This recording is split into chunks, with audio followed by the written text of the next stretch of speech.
Full disclosure and apology for the lateness of this episode here, but we've been battling NBC over some copyright issues from the Olympics because apparently you can't show 30-second clips of gold-winning gold medals, skating performances. I mean, literally small little clips. Apparently, NBC owns the rights to anything Olympics, and you just can't show any of it.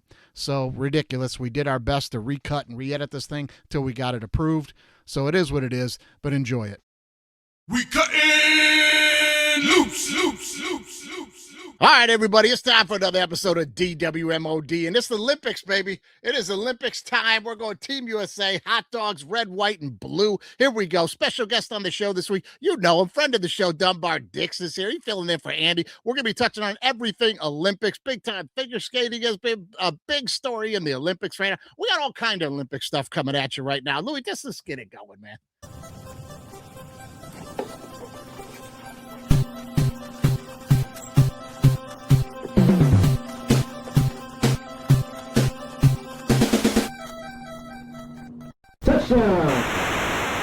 Ready? College football is now B1G versus SEC. Down. Put. If you ain't listening to All Right Bet with me and Andy St. Clair, you're throwing away money. Ready? All Lions fans drinking that Kool-Aid. Super Bowl. Hey, disagree with me or don't. That's how it works. There he is. There he is. And this time, no football's No, over, it's not. buddy. Season's over, baby. The season is over, man. I'll tell you what. Listen, brighten my day a little bit. What's going on out there in LA, man? How's it feeling out there? It's raining nonstop. Everybody's losing their minds. All right. Well, it's warmer here, I think, than it is there. It was like 76 degrees here today. Oh no, it's like in the 50s right now. Yeah. It's crazy. It's great. All my plants. I have a garden on my patio. All my plants, I'm like just fussing over them, making sure they're okay. They're not built for this. They're not built for this. What are you growing there? Lettuce, carrots? What are you doing? Oh man, I'm growing. I am growing carrots. I got some romaine lettuce coming up. Okay. I'm growing some spinach and alfalfa, and then I got about a 3-year-old jalapeno tree plant. Oh wow! And an olive tree. Yeah, all on my patio out here. I really do, genuinely. I love it that you're going for all the green leafy stuff. That's important. Well, I've killed a lot of things. I got some nostramus, and I got some pathos plants that, around the house. I like growing things. I started doing this like 3 years ago, and I'm like, oh yeah, I'm into this. This is great. That sounds like Greek fortune tellers. What were those names again? Pathos is like that hanging vine plant that has all the leaves on it. Okay. You see them everywhere. I mean, they're cheap. Okay. They're like you can buy them at Home Depot for like $10. And then I have a bunch of those. I have some spider plants. I have a lot of green stuff, a couple of succulents. It sounds like something like if you're in the Mediterranean somewhere, you're like, look, I can't read the menu. Give me the pathos. I don't know. What am I? That is my dream, is to like retire on an island in the Mediterranean, just wear linen the rest of my life. Just linen every day. Herd goats, pick olives, get real tan. When I come to visit, I want you in some shorts, man. I want you in some shorts when I come out there. At least. Well, listen, we are in the lull. It's that time of the year where, like, as soon as football ends, and then it's like right at the NBA All-Star break, the NHL All-Star break, and both of those seasons are still like a month and a half from like anybody giving a shit and trying to jockey for positions for the playoffs and things like that. So this is our lull, and thank God for the Olympics this year, right? Oh man, we love it. I put it on first thing in the morning and making breakfast with the kids, watching curling. It seems like 90% of the Olympics is curling. Is that happening to you? It's on they every won't time. Stop showing it. Yeah, they won't stop showing it. You can put the Canadian channel. It's nothing but those cheating Canadians in curling. I know you saw that. That guy was like, I'm not touching the fucking rock. I'm like, yeah, there's the video, bro. You're touching the stone, bro. I learned some facts about curling that I'll share with the audience. One, all of the rocks in curling come from the same island with the same volcano. Yeah, my wife told me that. They're all the same volcanic rocks. And I didn't know this until the other day. the ice isn't smooth. There's No, bumps it's all like over it. yeah, like a shuffleboard. How you put the salt? They put like little sprinkles of water to make bumps and shit. Yeah, yeah. Yeah, it's like a basketball texture. Yep, and I that's think why it's they're using them damn brooms to smooth it out.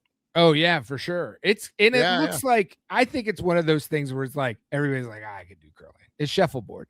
And then they like get up there and do it and they fall on their asses and Have you ever injure done it? themselves. No, have you? We did it in LA. Me and my wife and our son Nolan.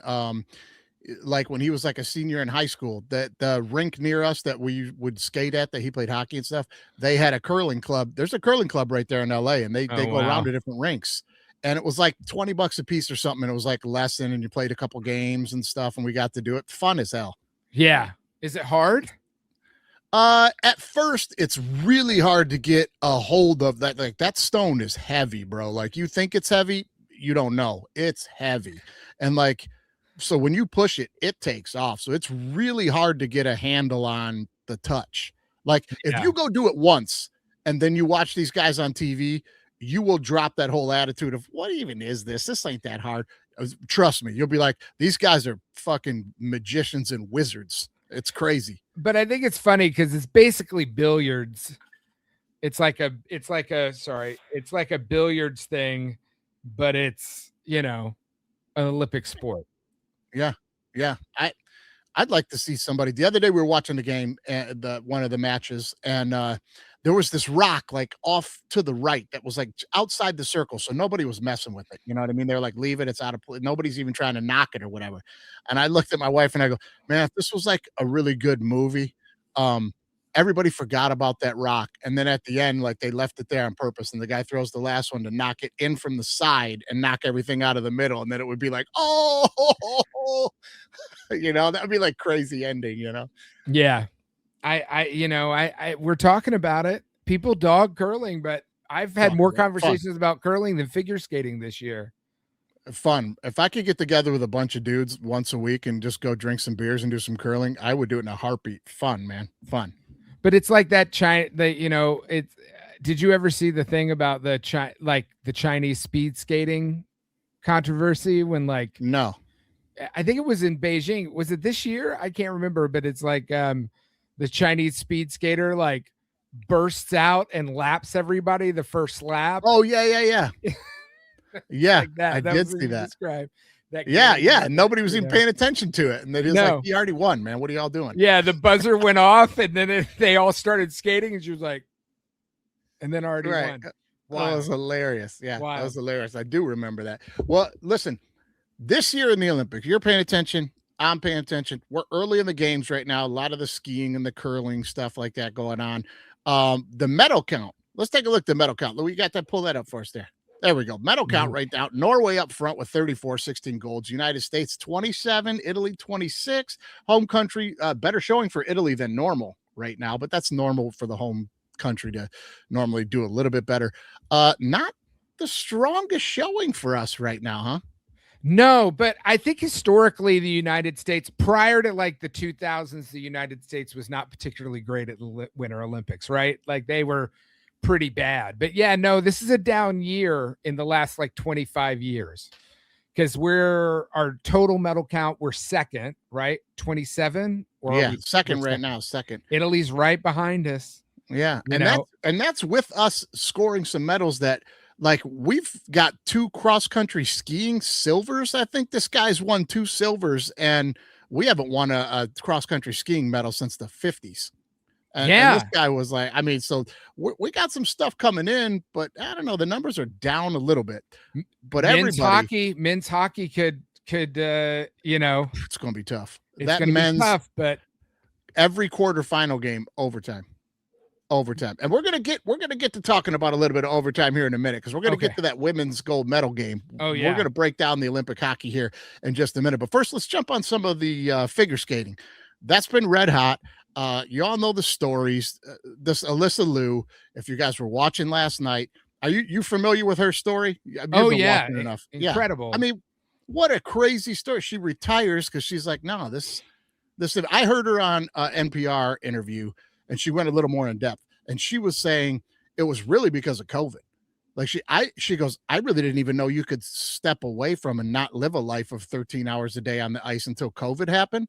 And once COVID happened, like I had a couple days off and I went, oh, this is what it's like to be a kid. Oh, this is kind of fun. I don't think I need to be doing that other shit like that. you know? And then she went to the Olympics at 16, I think 13 years old. For those of you guys that don't know, Alyssa Liu at 13 years old was the United States champion, youngest ever, and then repeated the next year at 14 years old. Went to the Olympics at 16, didn't win gold, but decent little showing. She did okay. And after that was just like, nah, this isn't fun, and retired. And then she just came back this year, like 10 months ago. She started training and getting back into it. And here she is at the Olympics last night. And we got a little clip of her performance. Of course, she took home the gold. I want to play this clip because, and you can chime in afterwards, Number. But yeah. This clip right here, it's just the very end. I'm not going to show the whole 8 minutes, but you can see in this clip right here just how much fun she's having. She does not look like those other girls that are scared to make a mistake. And you know what I mean? Like, she's just going after it. Let's just watch it. We'll take a quick look. NBC's limited us, but this is how she's so happy the whole time. Look at the joy the whole time. And then she finishes up. She's got her hands out. Like, that's it. It's that easy. That's how you do it. And then she's just going to clap them clean right here. Like, she's done. Like, there it is, guys. I'm finished. I did it. This is my favorite part. She's going to clean her shoulders off. We can't see it that well right there. She cleans her shoulders off. I'm done. The joy, the whole performance, if you watched it, was amazing. I mean, you can't watch that clip without just feeling joy. I mean, she's just killing it. And then she does the hands like, that's it. It's that easy. What are we doing here? It's fun. But I think it's like, and I think I know where you're going to go with this ultimately, but like, I think that it's, the thing that's great about the Olympics as sport and why people talk about it being kind of pure sport is a lot of these athletes that are playing in the Olympics. This is not just the biggest stage they'll ever be on. A lot of them, not all of them, there's some athletes that like are training 24/7 and have sponsors behind them and are like doing it all the time and are like, they're machines, right? But then there are like these stories of like, oh, I went and like I retired and decided to, I don't know, like go to prom and be a kid again and go to college and do this stuff. And then they come back and they do it. It is littered with these types of stories. And it's just people. And they have an exceptional skill that has sucked them into the system of being even at an Olympic competition. But a lot of like you hear the sort of all the bad stories of Olympic athletes, down the road, like having a tough time and, not being able to make ends meet. And there's plenty of those, but they end up being like in this moment of glory. And then they go back to who they were before, unless they're like a Michael Phelps or somebody like that. And you get a window into their lives and then you see them excel. That is what sports is all about. That's why we watch it, Love it. Love it. And then they flash to, I think Sarah Hughes was the last woman to win a gold medal in figure skating for us in 2002, Salt Lake. And that was the name, to your point, that I had forgotten. And then they showed that and I went, oh yeah, I remember her. And but I don't know if you were, but I was blown away when they're like, this is the first female medal in over 20 years. I went, that is insanity. That is insanity. Be true. Didn't Amber? What? But Amber Glenn won gold, right? What did she win gold? Did they win gold for team? She won like the United States or the Worlds or something. She didn't win the Olympics. Yeah. Crazy. Right. But let's talk about her for a minute too, because I think this is the thing that I loved about Alyssa Liu's performance, because figure skating being a little different than other sports, it's like the mental. They're always talking about the mental, and these girls all have the skills, but they all crack under the mental because they go out there and there's all this pressure to just be perfect, and every jump's got to be perfect and calculated and you know what I mean? And she broke that mold. She was like, nah, you're thinking too damn much. Yeah. Just go out there and have fun and do it. And that's what happened to Amber. Yeah. She was too calculated and screwed up the one jump, and it cost her the gold medal. Yeah. It's just, but I don't know. Speaking of missed opportunities and missing jumps, we have to talk a little bit about Ilya Malinin, right? I mean, yeah. This is one of the I'm not going to pile on the kid at all because afterwards I thought he handled it like a champ. Every microphone in his face handled it like a champ. But when he you're went known over as and when he lost, he went over and hugged the yep, the winner and like in a really genuine embrace. He handled it with total class. oh, total class. And the microphone's right in his face after. He's like, it's my fault. Hey man, I dropped the ball on it. I got to live with this. I got to get better. It's on me. Like he just owned it, handled it like a champ. I'm not going to pile on the kid, but this is way up there with one of the biggest, I hate the term choke jobs, but one of the biggest disappointments, let's say, in Olympic history for any American athlete, winter, summer. This is right up there. Yeah. Well, it's like all these athletes in these games are so raw. They're not all of them are rich kids. Not all of them have all the means to like get there, but they get there. I don't know what his story is and backstory is. His parents are both professional figure skaters who both medaled in the Olympics, I think. So, yeah. Yeah. So, but he is, he's got the legacy pressure. He's skating all the time. He's 21. And it's where it meets the money of the industry of figure skating, right? They have made him this thing. Well, and the Olympics is really, when your name is the quad god, because you can do these quad jumps that no one else in the world has ever, or even now can do. You're the only one that can do them. Like I want to say it's a lot of pressure, but if you watch the short program, he won the short program and he fell. Yeah. Fell and still won the short program because the technicality, like the scores for his quad jumps are so high that even if he falls, he could still win, which is to my point as to why this was such a bad choke job in this long form. Because if you guys were watching, if you don't know, he went to go for one of the quads and he just pulled up and did a single turn. Like he didn't do even two. Yeah. He pulled out of the quad and just did a single. And so he had to take like a 0 for that whole thing. When if he'd have just went for the quad and fell, he would have only lost 1 point. So he lost like 9 points by not making the jump. And if he would have just did it and fell, he would have only lost 1 point. So that's why everybody, like the figure skating pros, were breaking it down. Like this was really, really bad mentally. Like he did it twice during the performance, and I felt bad for the kid, man. If you hear him in the tape, he's like, if they had sent me to the last Olympics, they would have. Maybe I would have been mentally prepared for this. And I do think some of it is on the teams and how they're managed. And there's a whole political element of that that's really tough. I think, just to be on a lighter note, I like the outfits. And buddy. And I think my wife said it, and I don't know if she stole this joke from somebody, but I'll credit her for it. It's like all of the men's figure skaters look like sassified Vecnas. From Stranger Things. My man, I was just going to say that. Several of them looked like Vecna when they came out there. 100. If he had started dancing to Stranger Things. Oh, my God. The ice skating stuff is crazy to me because I know that it's like art. There's an artistic element of it. And I kind of, as a cisgendered, I hate that term, but as a straight white old guy, just a straight white dude, just say straight white dude. It shouldn't like appeal to me, or at least culturally, it's always been like, oh, that's kind of, sure.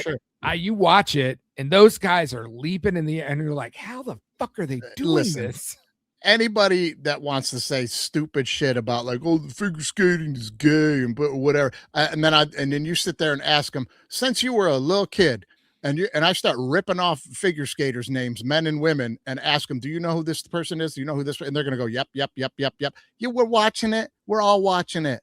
Also, you go get your Olympic, fat ass up there and break your neck flipping upside down on the ice. It's great, man. It's great to watch. It's fantastic.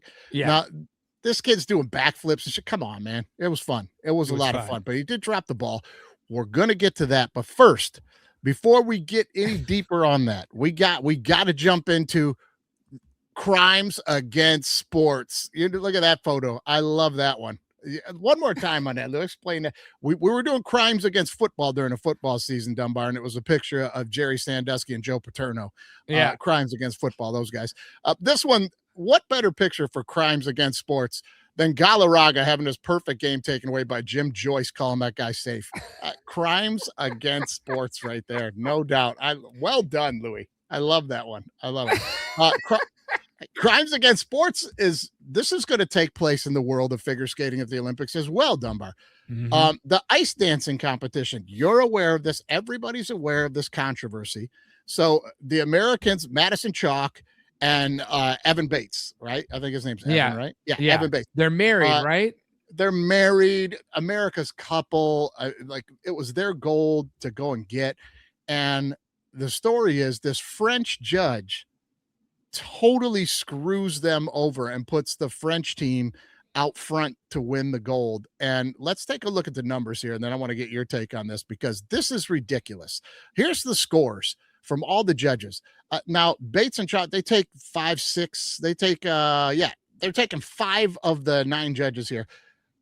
Every one of these very close margins, 134.88 to 134.19. Every one of them very close. Look at the French judge in the first column there.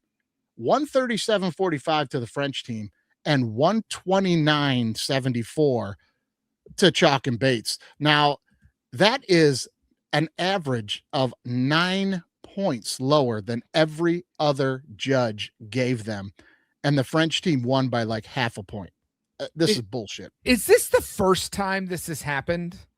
It can't be the first time a nation has skewed the points to no, favor. If you remember, there was a couple of years ago, the Canadian team got cheated out of the gold. And if I remember correctly, I should have looked this up because I don't remember it. It was a scandal as well. And they ended up ruling against that judge and like saying, yeah, that was bullshit. And they awarded 2 golds. They didn't take the gold away from the team that got it, but they gave the Canadian team a gold as well. And they were clamoring for that in this case. But it still doesn't hurt the state. No, they already You know ruled the on judge's name? Jezebel Du Bois. Jezebel. Well, way to lean into the name. Listen, Yeah. If you need a judge that's fair and even, go with the judge named Jezebel.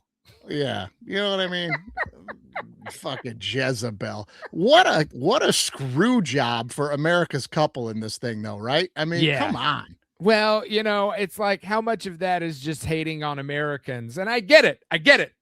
Well, but it was for her own country, the French. It was for her own. It was for the French to win, which is a real problem. That's ridiculous. Now, I thought that they had corrected this years ago, but I did look this up, and it stopped in like 2002. They used to have a system where they would throw the lowest score out. And whatever judge, like you weren't allowed, if like the French judge wasn't allowed to judge the French team, you know what I mean? Yeah. So that's how you end up manipulating the points. She could judge the USA team and score them very low, but if she doesn't have the opportunity to overscore the French team, it kind of levels out and they throw the lowest score out anyway. They're not doing that. They have like 20 people judging this. They need 1 extra score. They can't just. I mean, I think there's 9. And then they used to just do that for a little while there, which they quickly banned because they couldn't manipulate it enough. It used to just be there was 9 judges like there is now. And if you won 5 over 4, that was it. Didn't matter what the score was, you won. If you won 5 of the 9, you won. And I'm like, well, that kind of makes sense to me, but they got rid of that too. So I don't know. But we got a picture of these two here, Chalk and Bates here, Louis. Go ahead, put that one up there. There you go. Look at that couple. Good looking American couple, bro. Yeah. You know what I mean? Sassy as hell. You know what I mean? And that got me to thinking because I did read another article, Dunbar. I read another article in the news that Netflix is quickly trying to get their rights because they want to do a biopic on these two. They met, they skated together for years. He fell in love with her, but then she came around later and then they got married like years after being partners. This whole romance story they want to do. And I thought maybe we should cast this thing. Okay. Maybe we should cast this thing. What do you think? I think I've got it nailed here. I think I've got it nailed there. Now here we go. Now there's Chalk. Now who else to play Chalk but Olivia Munn, right? Okay. Olivia Munn. Interesting. Yeah. And to play Bates, let's get a good look at Bates here. Who is going to play Bates better than Rachel's bounce back Joshua, right? Rachel's bounce back Joshua from Isn't Friends. That guy's 70 now? I don't, he could be. You're gonna de-age him? Yeah, I don't know. You can't deny it though. You can't deny it. It's Joshua and Olivia Munn there. What do you think? I think you would. I think you might want to skew a little younger. I think what's her name from what is her name? The hot new actress that was in I Love LA and all. Put her in it. Have her be the wife, and then I don't know who you're talking about. well, okay, I'll go a different direction with it. But you could have. I say we just CGI Joshua and be done with this. Okay, that's fair. We He's can still CGI gonna have that it, weird old man voice. That's the thing they never fix in the CGI. They're like, it's like right? young Kurt Douglas or whatever his name is, and then he's like, I'm 23. Yeah, or like De Niro in that the what was the movie? God dang it, the one with they killed the auto guy from Detroit. I can't think of his name right now. Oh man. Anyway. Hoffa. Yeah, the Jimmy Hoffa movie, and then they had like De Niro. They put like his face on like a 20-year-old body or something. Like no, it was his body, and they made his face CGI to look like a 20-year-old. But he insisted on doing the fight scene, and he's supposed to be beating the shit out of the guy in the street, and it looks like an 80-year-old man fighting somebody. I'm like, let's get a stunt double, man. It's terrible, terrible. Is that De Niro? Anyway, always he's like, I got to do my fight scenes. That's why Marvel. Yeah, he's like, oh no, I know what I'm doing. I did Goodfellas. And I'm like, yeah, 45 years ago, bro. This not come on. Raging man. Bull. Yeah, this ain't Raging. This ain't 1960. That's De Niro in real life. He just talks about how he beat up people 40 years ago. I could do it. Watch, and the director can't say shit. He's just like, oh, that's a good take, Bob. It's a good take. Ooh, fix that in post. It was bad. Anyway, let's get to Rachel's bounce back, Joshua. Let's just go with him. All right, hey, before we move into quick hits, we got to pay some bills here, man. We got to turn it over to Gordon Butterfield for what just happened in True Laundry Detergent. Oh, what just happened?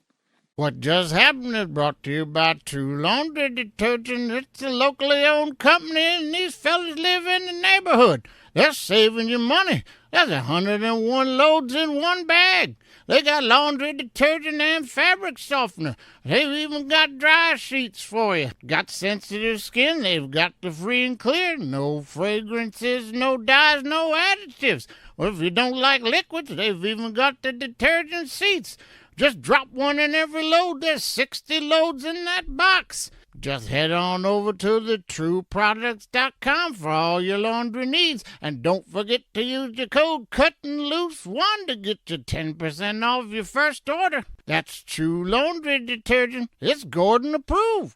Janet Lipnicki with a fresh cup of Black Hawk coffee, looking to take on a washed-out beef patch. A ginger one, too, and she's in the clear. Oh, sniper!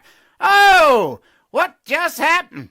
Looks like we've got action from the 6-story window of the book depository as Janet takes that second step. Oh, bang! Down she goes. Let's take one more look. And here we see she goes wrong right there. She's simply uncoordinated and bang! Her face in the sand quicker than an ostrich. Oh, that's gotta hurt. Somebody put some chalk around that coffee. Black Hawk down. Oh, what just happened? Janet's trip to the Olympics ruined. Yeah. You got to love old Gordon Butterfield. He's the Garrison Keeler of bloopers. You know, he's on the call. It's a slice of life there. He's over there watching the Olympics. He saw this lady fall on an Italian beach with her morning cappuccino there. I mean, that's what you get. Reporting live on the scene, Gordon Butterfield.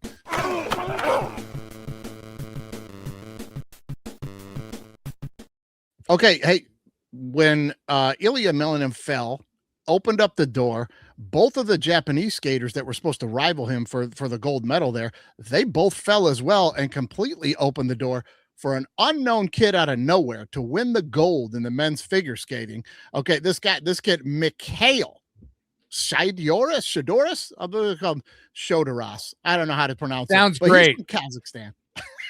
It sounded good. Sounds good. Yeah. Okay. So Mikhail Shidoris from Kazakhstan. This kid, take a look at this kid on the medal. Look at this kid wins the medal. These kids are all about 15. Look, he's got braces. Comes out of nowhere. I think he was like 15th in the world or some shit. I don't know. He wins the gold medal. Now, everybody's familiar with the country Kazakhstan, right? Yeah. So we only thought it appropriate here at the show that play the there you go. We thought that we would ask Borat, hey, when do we get a Borat congratulation video for this kid from Kazakhstan? So we put it out there. And lo and behold, Borat comes through.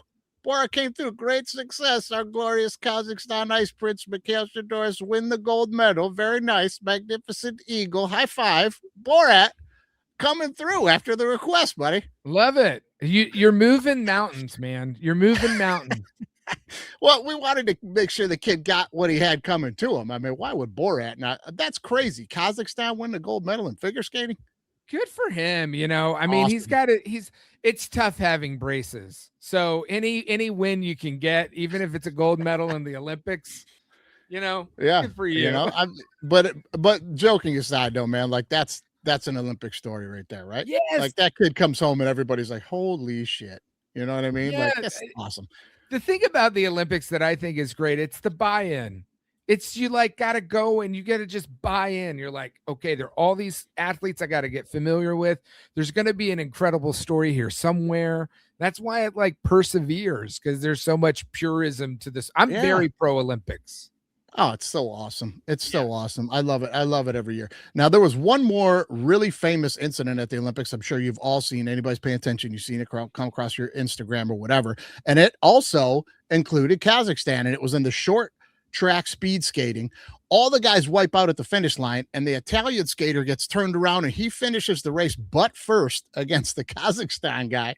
And they had to go to a photo finish. And who won the race, the skate or the butt? I don't know if you guys have seen this, but here you go, on by a blade, and they win the race in crazy fashion. And Borat had a message for the Italian team as well, as they tried to steal the gold medal there. You will never get this. You will never get this. La la la la la. You will never get this. You will never get. What is in the sauce for Kazakhstan's this Winter Olympics? You know, and are they doing like the old LT? They're sending hookers and blow to their hotel rooms to their opponents the night before the match, or maybe what are they doing? This is an unreal showing for Kazakhstan. Yeah. They've won some stuff. It's been a lot of fun. Yeah.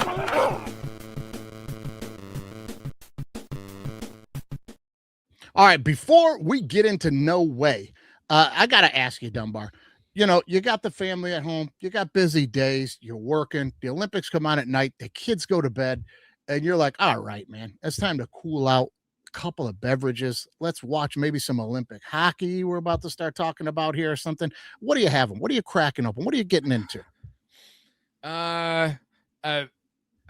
Probably if I'm having a drink, I got a bunch of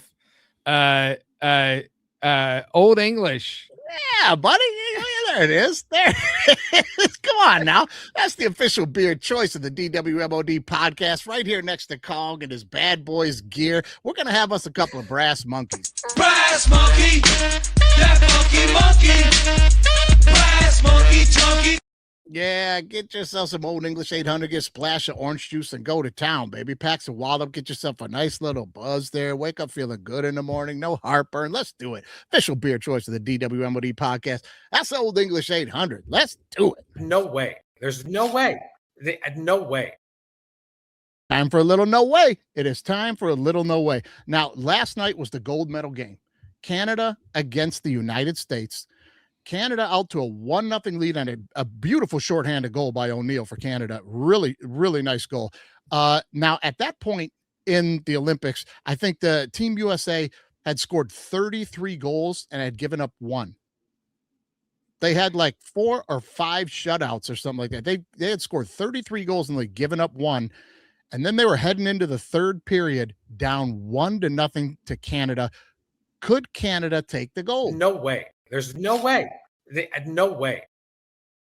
No, there's no way. They couldn't take it. Now, were you watching the game, Dumber? Okay, I'm going to confess something right now. My wife is a huge hockey fan. So when we're watching the game and my 3-year-old daughter won't go to bed unless one of us lays with her, I'm the one who had to go in and lay in bed with her. So fair enough. We're at the end of the game and I'm like, okay, you know what I should have done? I should have just let Ella watch the game. is what I should have done. And I I like kicked myself because I came back in and was like, they won.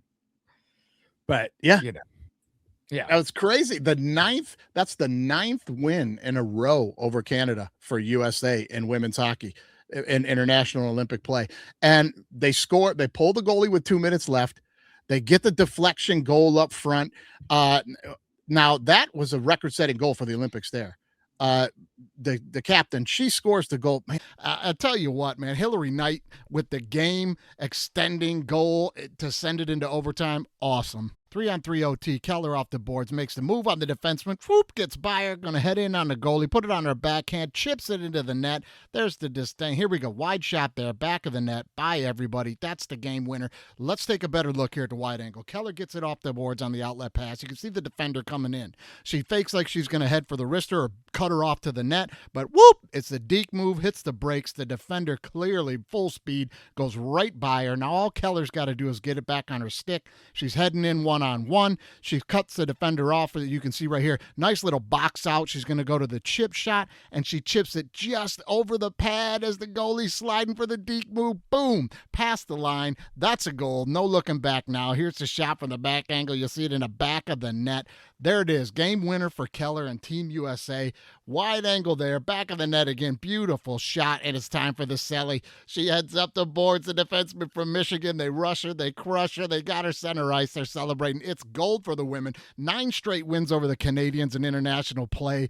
Oh, man. It was awesome. I was jumping got in there on a kitten's whisker. Oh, man. Just chipped it.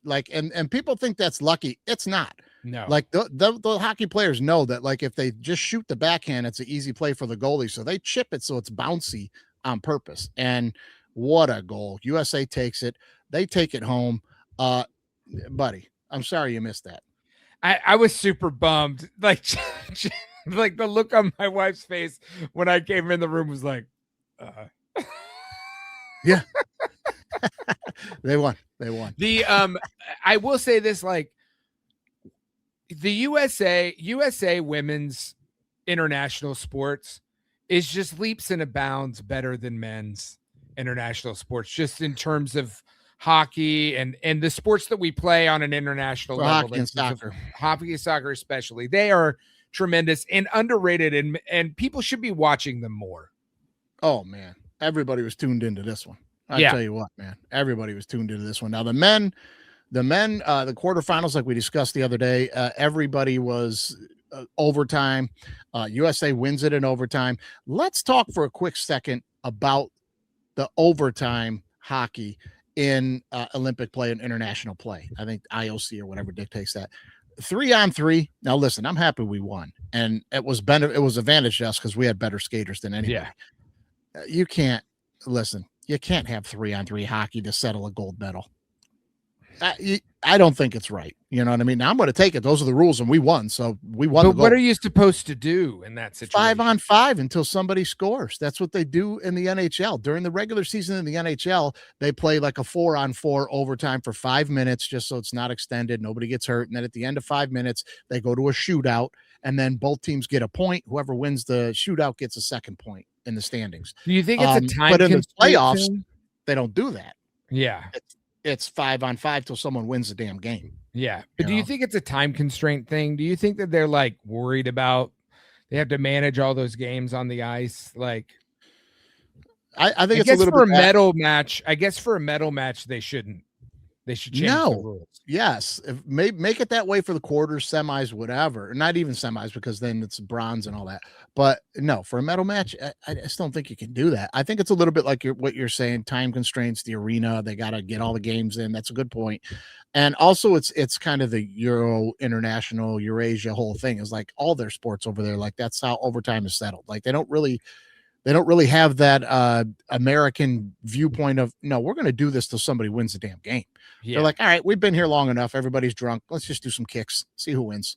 Yeah. I mean, it's right. It's just kind of an international thing, I think. But Canada goes down to the United States, and I got bad news for Canada because it just gets worse for them on the hockey tip. Just gets worse for them. Because I don't know if you've been following this story out of Detroit, but President Trump is going to shut down the Gordie Howe Bridge. He's not going to let it open. the same bridge that he gave his blessings to when he was in office before as one of the greatest trade contracts to be done. Loved it. But then he had a little meeting with the shithead garbage human beings, the Maroon family from Detroit, who, if you don't know the story, they hold a monopoly on the regular bridge. They didn't want this one to open. And go look this thing up. They did horrible things to a lot of neighborhoods and people to try to shut this down. But anyway, Trump chimed in. He's going to shut this thing down. But it got real bad for Canada. If you look at, here's the statement on Truth Social, there's the bridge. We zoom in here to see it. He had to say he says, wait, you got to zoom in on that one, Louis? No, we'll just play it. Okay. He said in this tweet right here, oh, it's not a tweet, it's Truth Social. Prime Minister Carney wants to make a deal with China, a trade deal with China. I don't think so. The first thing China will do is eat them alive. China was going to terminate all ice hockey in Canada and take away the Stanley Cup. Trump says it. China is taking hockey away from Canada. It's getting worse for them. Woo-wee. It's almost like Trump would say anything to save face on anything. He'll just say it doesn't matter if it's true or not. But I know he's the president. He wouldn't do that. No, I don't know. There's got to be some facts behind this thing. I mean, he's got to have some insider information from China that they're going to eliminate hockey in Canada. Listen, like this family in Detroit, how much money did they give to Trump's Board of Peace? That's my question.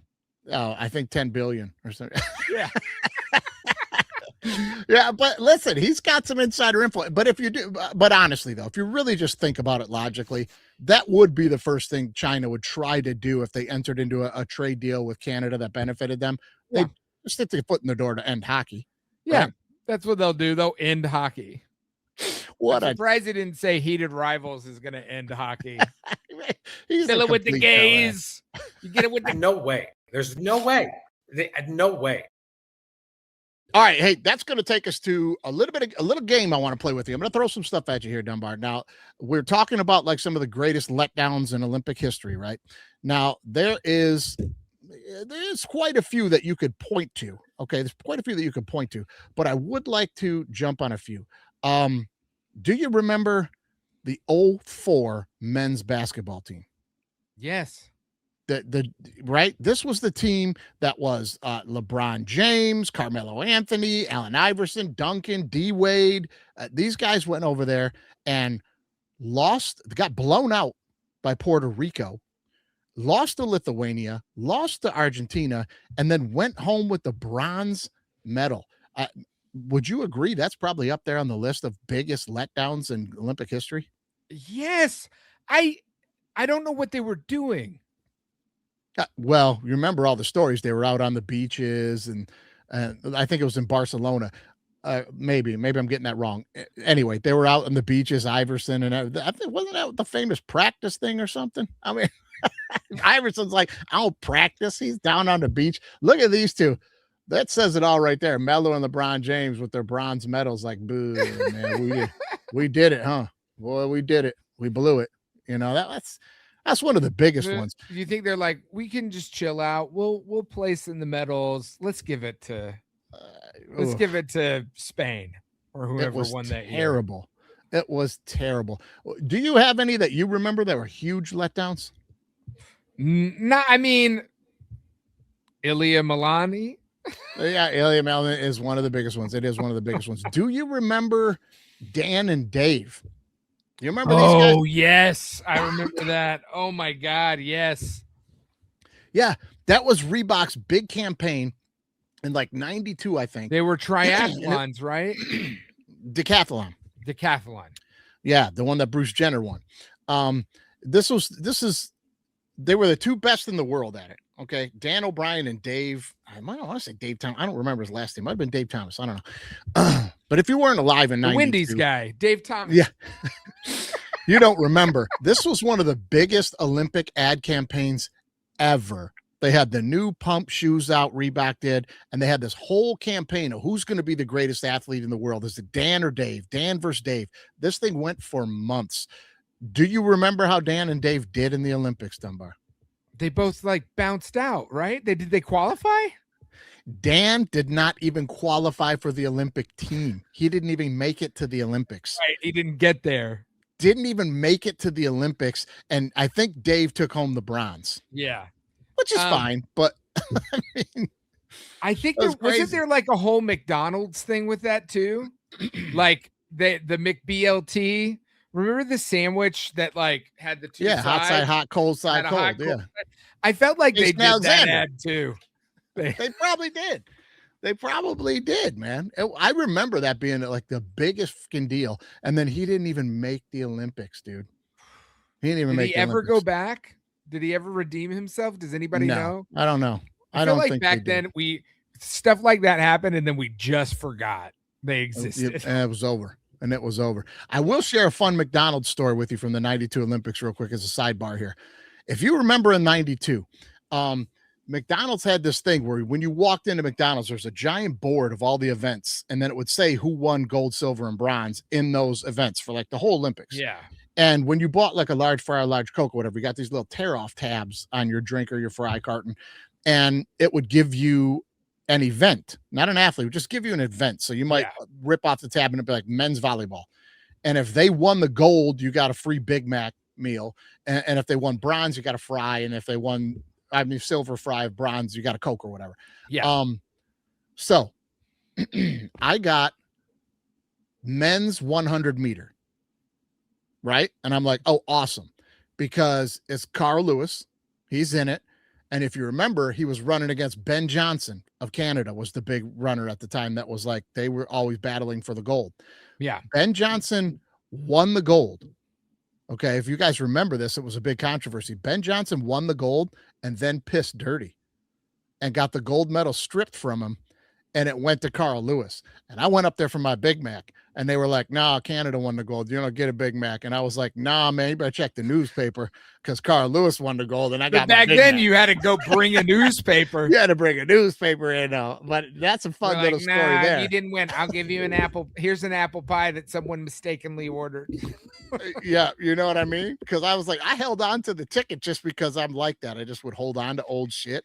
And then like a week later, they're like, Carl Lewis gets the gold. And I was like, where's that ticket? Where is that ticket? You're making me hungry for a Big Mac, though. I may do it and feel like shit for the rest of the night. Yeah, no, that might be.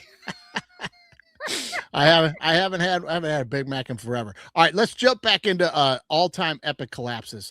Let me ask you this: do you remember a speed skater by the name of Dan Jansen? No. From 80s, 90s. Boy, I got to tell you. Now, he was a part of the 88 Winter Games. He also was in the 84 Winter Games, 88, 92. This guy was the best speed skater in the world. I was totally enthralled by this dude. I was like 9-10 years old. Everything was about him on the Olympics. He's crushing the whole world. And just like as a kid that was big time into sports, when they showed this guy on the screen, he was like 6'4" with legs like tree trunks, man. And he was just whipping everybody's ass, you know?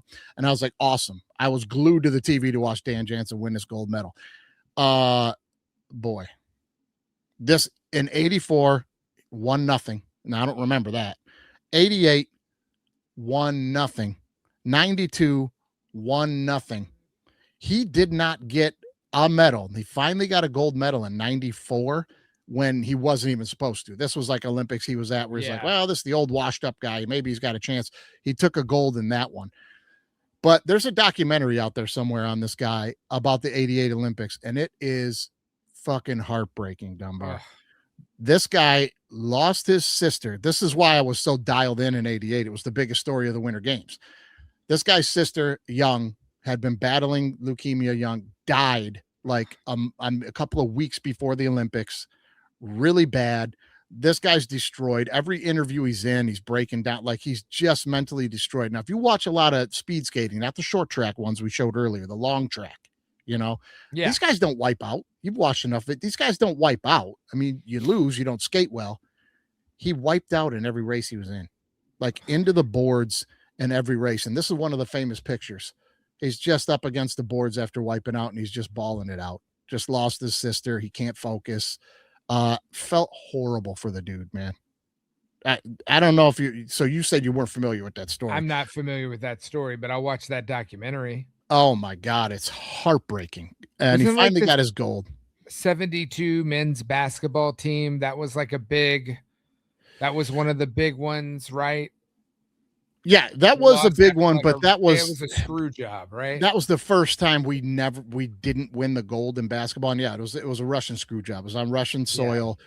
The game ended 4 times and a buzzer ended like 3 or 4 times, and they kept getting together, the referees, and talking and going, no, it was out of bounds on someone else, or they made up a foul that was never called, or and they just kept giving Russia the ball with a few seconds left until they finally scored one.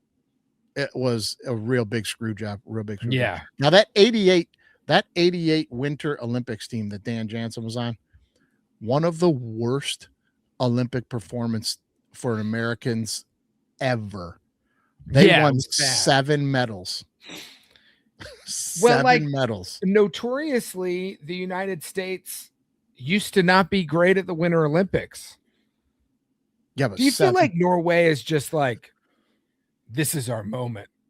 I don't think anybody's in the U.S. is thinking about Norway right now with the Olympics, but they're like, yeah, this is our time.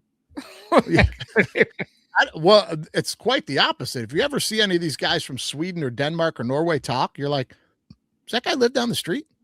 They look like the latest American dudes ever, and they speak like completely crystal clear, like Midwestern English, just like you and me. We're the modern day Rome, at the end, when it's all going to shit, but we're still Rome. Yeah, we're going down. It's going down. It's going down. The Visigoths are at the gates, and Nero's fiddling, or all the bad things that happened in Rome are happening now, but we're still Rome. It's coming, but Norway's out front. So hey, keep it up. They're carry the torch. Carry the torch there, man. All right, one more comes to mind, and this one came to mind to me immediately when Melanin felt didn't win, and I said I think I tweeted it out. I always say tweet, but I put it out on Instagram, Facebook.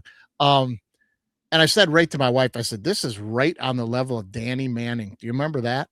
The 88 men's basketball team with Danny Manning. Yeah. Danny Manning, we got a picture of that somewhere. Danny Manning was the face of the team. Number one, he's going to be the number 1 pick in the draft. He's the college player of the year at Kansas. They dominated everybody, win the national championship.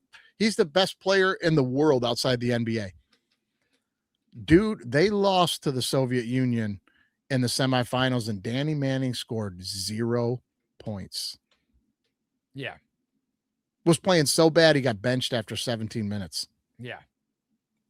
But this That's was the bad. time. This was the reason. Wasn't the 88 Olympics the reason why they made the dream team? Yes. Yep. And that was only the second time we ever lost the gold. But to be clear about the whole professional athletes playing in the Olympics thing, you didn't used to have professional athletes, people who got paid playing in the Olympics. Part of the problem was that the Russians and the Chinese and some of these other countries were basically paying them, just not in, like, they weren't professional athletes. They were claiming their professional basketball teams weren't professional because they weren't in the NBA. They played basketball in Russia, but they were but they were getting paid by the state the same amount. Yeah. But they weren't professional. Yeah, right. We still should have beat them. Yeah. We still should beat them. We still should. We still should have beat him. Danny Manning, 0 points. That's one of the ones that sticks out to me. I can remember being at school the next day, like, homeboy laid an egg? Yeah. Like, that was bad. That was bad. So I love it now, Olympics though, when they do the dream team, they just add a token college player on there. Do they still do that? I hope so, because I'm a big fan of that. Yeah, I'm a big fan of that. It was like the whole dream team and Christian Laettner, who deserved to be there. I'll argue that to my death. Yeah. Oh, man. To my death, deserved to be there. He was the best player in college. One of the greatest college basketball players in history, right? Yes. Yeah. Yes.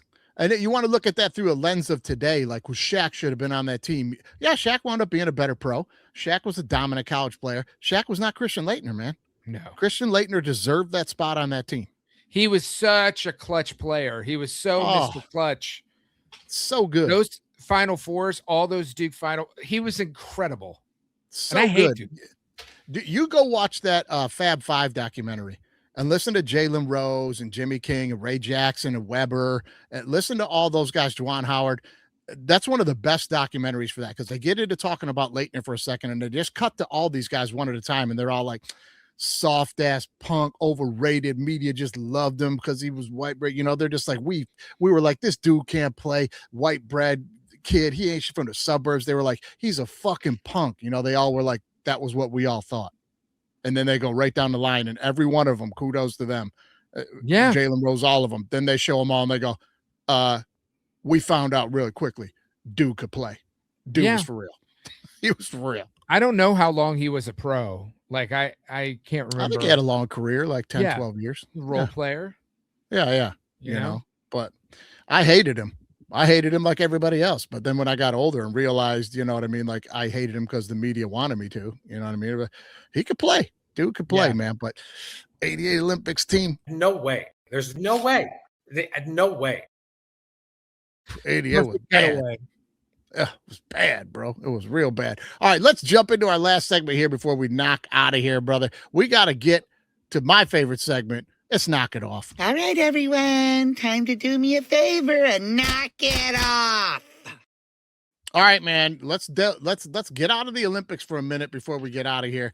Let's talk a little bit about these Chicago Bears and this stadium. Listen, they're going to move to, where are they moving to, Dunbar? Nothing is official yet. It feels like, look, news broke yesterday that the McCaskey family, who are one of the worst owners in football, they don't know anything about football. They just inherited the team. Like many teams that languish, look at the Raiders, look at some of these other teams, the Chargers, that languish in inherited kids who don't know anything about how to run a football team, running a football team. The McCaskies are definitely that.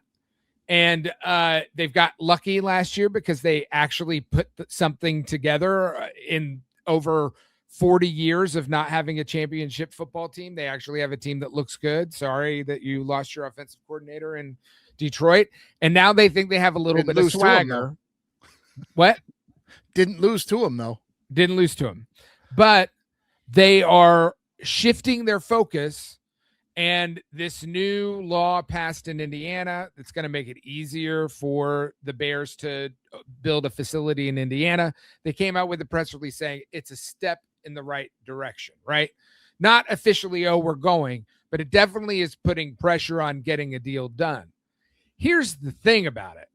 If the Chicago Bears, one of the oldest, most storied franchises in NFL, want to move to Hammond, Indiana, and they want to settle the city of Chicago with a $500 million bill that's still left on the Soldier Field renovation from 2003, then they don't get to take the name Chicago with them. They got to be called the Hammond, Indiana Bears. And you know what's in Hammond, Indiana? A giant oil refinery sandwiched between two massive freeways and a bunch of trash. There's not a lot there. So good luck. Land. I'm hearing you're saying cheap land. Yeah, cheap land.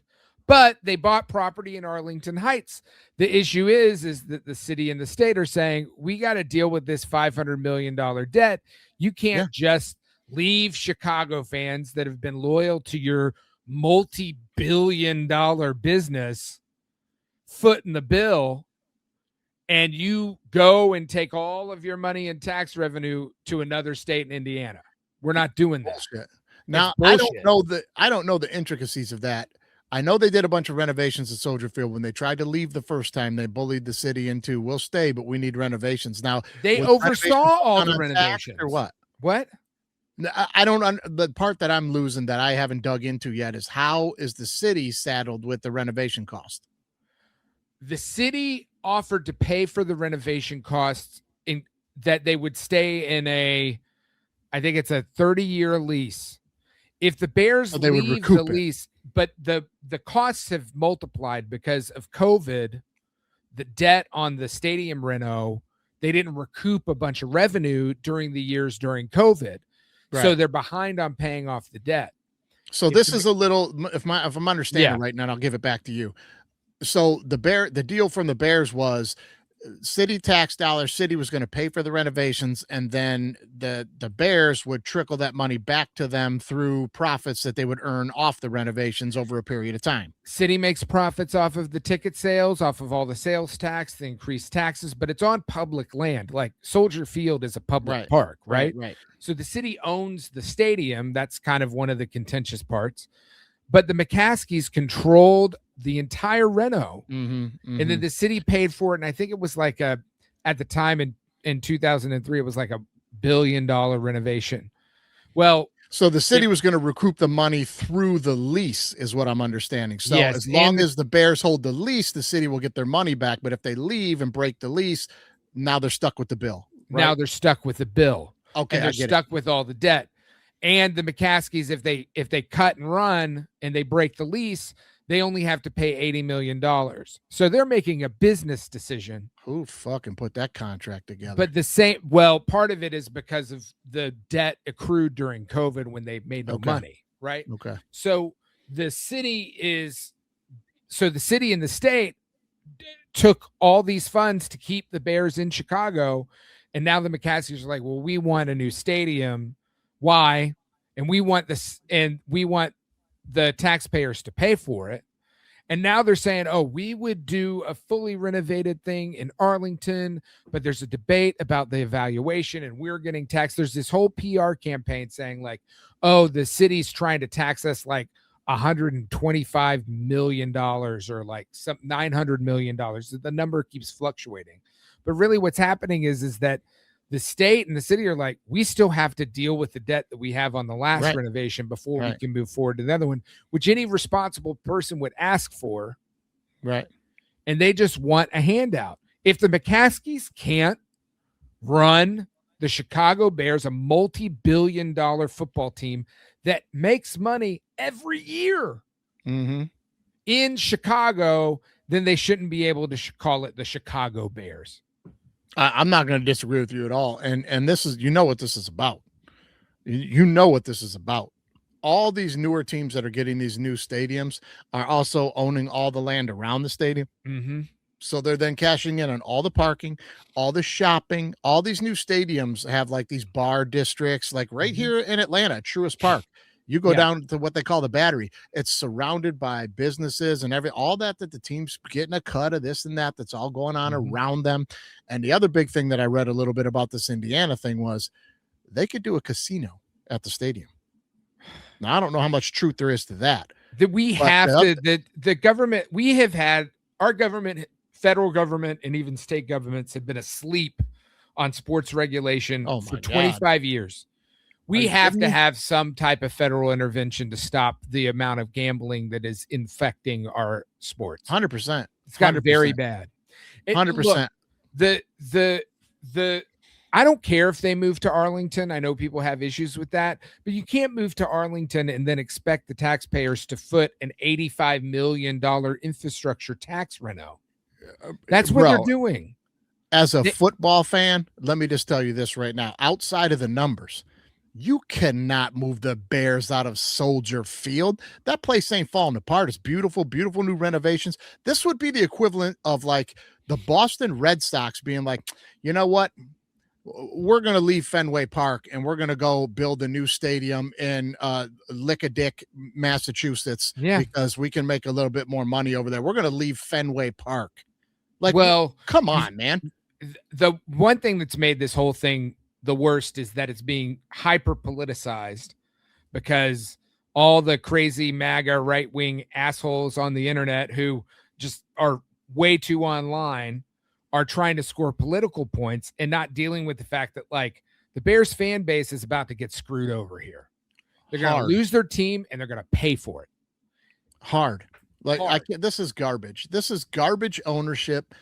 It's garbage, man. And I'm telling you right now, if I was a Chicago Bears fan, like if the Lions did something like this, I'd be done. I'd be done. I don't have any loyalty a lot of people are saying that. I'd burn my shit.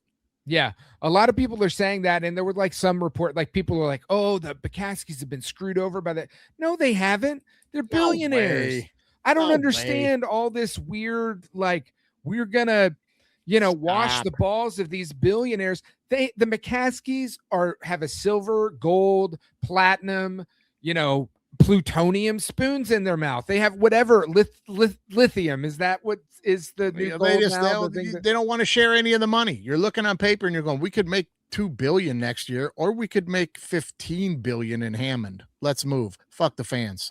Yeah, that's exactly what they're doing. It's garbage, man. And Chicago fans and people in Chicago are smart enough to know it, but you have a big you have all these people chiming in that don't know anything about Chicago sports or Chicago politics chiming in on it. They don't know what they're talking about.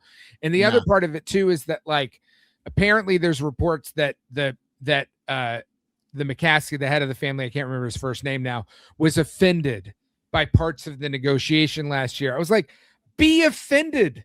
You only feel like you have a leg to stand on because you've provided a team that is remotely good. The first playoff appearance in it over a decade. He's got the leverage. He's moving now because he's got the leverage.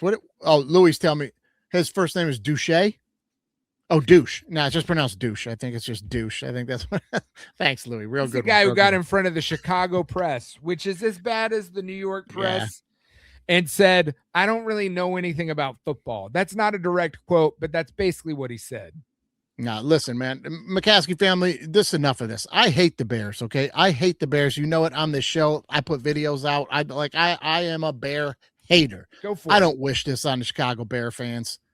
Listen, I'm with you, Chicago Bear fans. You never really hear this out of me. You want to beat, as a Lions fan or a Green Bay fan, you want to beat the Chicago Bears in the NFC Championship. You want to destroy them in the NFC Championship on a snowy day in Soldier Field. That's what you want to do. Never told a lie, bro. Soldier Field, Lambeau. Come on, let's just knock it off. All right, everyone, time to do me a favor and knock it off. Knock that shit off, Bears. Not interested in it. All right, let's end on an Olympic note. Let's end on an Olympic note for fun right here. Everybody enjoys watching Snoop at the Olympics, right? Yeah. Right? It's fun. It's fun, man. Snoop's great.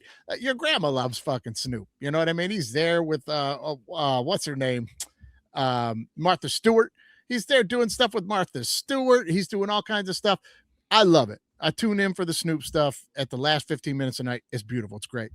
I do have to play one video, though. I do have to play one video there. I don't know if you saw this. Did you see Snoop snowboarding with Shaun White? Yes, please play it. You did. Okay, let's take another look at this video. I got to call this out here, guys. This is not Snoop. This is a stunt double. Watch this video. He never speaks. There's a couple little voiceover things thrown in there. He's got his face completely covered, his eyes cut. You can't see who it is. He's not saying anything. Is that like Snoop to not be saying anything? Watch this video. This is not Snoop. I'm not buying it. Okay, Snoop in Italy, always fun to watch. But man, this isn't him, Dunbar. This is a thing. This is a stunt double. Look, they're not showing us his face. There he is with Shaun White. You can't see him. They're trying to show him how to snowboard here. Can't see him. He's not talking. There's no sound bites. NBC wouldn't let us show you this, so these are just clips. Look at these pictures, man. Like, this just not Snoop right here if you watch the whole segment. Then he does a little jump move at the end. Shaun White's impressed. He said there's like one voiceover line in the thing. Nah, nope. First time I saw it, I looked across the couch at my wife and I went, come on, man. AI. Even Snoop, right? Look, if I'm a producer, I've produced segments like this before and stuff with celebrities. You kind of want them to show their face. Yeah. And Snoop, you want Snoop showing his face or talking and saying Snoop things. I mean, I didn't hear one cuz. You know what I mean? Come on, man. Yeah, it was White's out there. 80-yard. Come on, man. I'm not buying that. Just come on with that NBC. All right, everyone, time to do me a favor and knock it off. All right, buddy. On the way out of here, I just want to give you a big congratulations from the Super Bowl weekend, as you just said, producing stuff. Produced the Puppy Bowl this year. Yeah. Did more viewers than the Turning Point Kid Rock concert. More people watched the Puppy Bowl than that. I love it.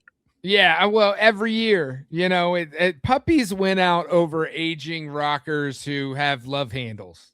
You ain't kidding. Who do you want to watch with their shirt off? A puppy or Kid Rock? I'm telling you, I might have choked my way through that RFK workout video if he'd have been working out with a puppy. A puppy instead of Kid Rock, I might have watched the rest of that nonsense. You might have been like, I'm anti-vax now. Yeah, I might, maybe. Yeah, I might have watched it, but then again, RFK might have had some crazy shit with the dog. We don't wanna, they should make more. The president, politicians should do more with puppies. They should have. They should give it out the State of the Union. He should just have a lot of puppies up there. Yeah, except Christy. No, Christy. No, we don't want her anywhere near any dogs. No, right? near any puppies, dog, right? Or children. Yeah, no Just dogs for gas Christy. No. No, all right, we're gonna go on it. No dogs for Christy. No, you dirty rat. We cutting loose.